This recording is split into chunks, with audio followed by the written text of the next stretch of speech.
বিলাসিত সেনাৰ মুখ্য সচিবকে প্ৰমুখ্য কৰি উপসভাপতি তথ্য প্ৰচাৰ সম্পাদক তন্ময় চেতিয়া সকলোকে গ্ৰেপ্তাৰ কৰি থৈছে আৰু বিভিন্ন বিপ্লৱ গগৈক তিনিচুকীয়াত আটক কৰিছে, বিভিন্নজনক আটক কৰিছে, তলুক্যক আটক কৰিছে নগাঁৱত।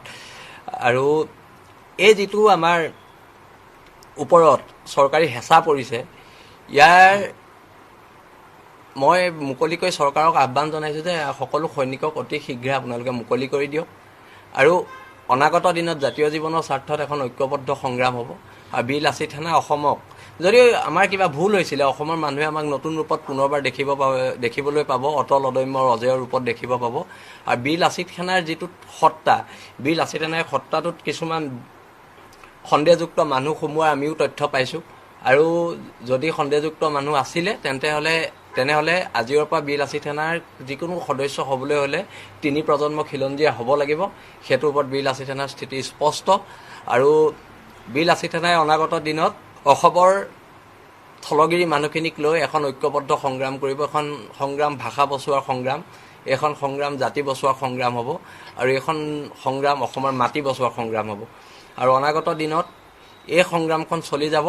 আৰু আমি সকলো পক্ষকে অনুৰোধ জনাইছোঁ যে যদি বীৰ লাচিত সেনাৰ নামত কোনোবাই অৰ্থনৈতিকভাৱে কাৰোবাক হাৰাশাস্তি কৰে, তেতিয়াহ'লে আমাৰ বীৰ লাচিত সেনাৰ কেন্দ্ৰীয় সমিতিৰ লগত যোগাযোগ কৰিবলৈ, নহ'লে নিকটৱৰ্তী যিখন থানা আছে থানাত গৈ পেলাই এখন এজাহাৰ দিবলৈ আমি ৰাইজক দাবী জনাইছোঁ। সেইখিনিয়ে কথা। আৰু আমাৰ এই মাহৰ শেষৰ ফালে আমাৰ এখন চিন্তন বৈঠক হ'ব।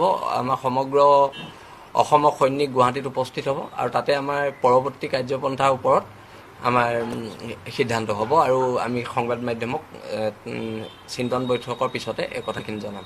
নহয়, এই কথাটো আমি পাইছোঁ অভিযোগ, আৰু সেই অভিযোগটোৰ ওপৰত ইতিমধ্যে তদন্ত হৈছে। আৰু যদি এনেও তেওঁলোক বৰ্তমান সময়ত বহিষ্কৃত সংগঠনৰ পৰা। আৰু আমি প্ৰত্যেক জিলাত আমাৰ মুখ্য সচিব প্ৰাণজিৎ গগৈ ডাঙৰীয়াই এখন তদন্ত কমিটি বহাইছে। আৰু যদি তদন্তত দোষী হয়, নিশ্চয়কৈ বীৰ লাচিত সেনা অসমৰ তেওঁলোক বহিষ্কৃত হৈয়ে থাকিব। চাওক, এতিয়া যদি অসমৰ জনগণে এই ক্ষেত্ৰত কিবা আমাক বেয়া পাইছে, আমি এইটো বন্ধ কৰাটো কৈছোঁ। আৰু আমি আগতেও চান্দা সংস্কৃতিটো আমাৰ নাছিলে, এইটো মই এটা ইণ্টাৰভিউত কোৱা কথা। কিন্তু কথাটো হৈছে কি, বীৰ লাচিত সেনাৰ সত্তাটোৰ নামত এটা সংগঠন চলাবলৈ অৰ্থনৈতিকভাৱে অৰ্থৰ প্ৰয়োজন হয়, আৰু আমাৰ শুভাকাংক্ষীয়ে আমাক সেইখিনি অৰ্থ দিয়ে। কিন্তু এতিয়া কথাটো হৈছে কি বীৰ লাচিত সেনাৰ নামত কোনোবা অবৈধভাৱে ধন সংগ্ৰহ কৰিব, সেই কথাটো যুক্তিসংগত নহয়।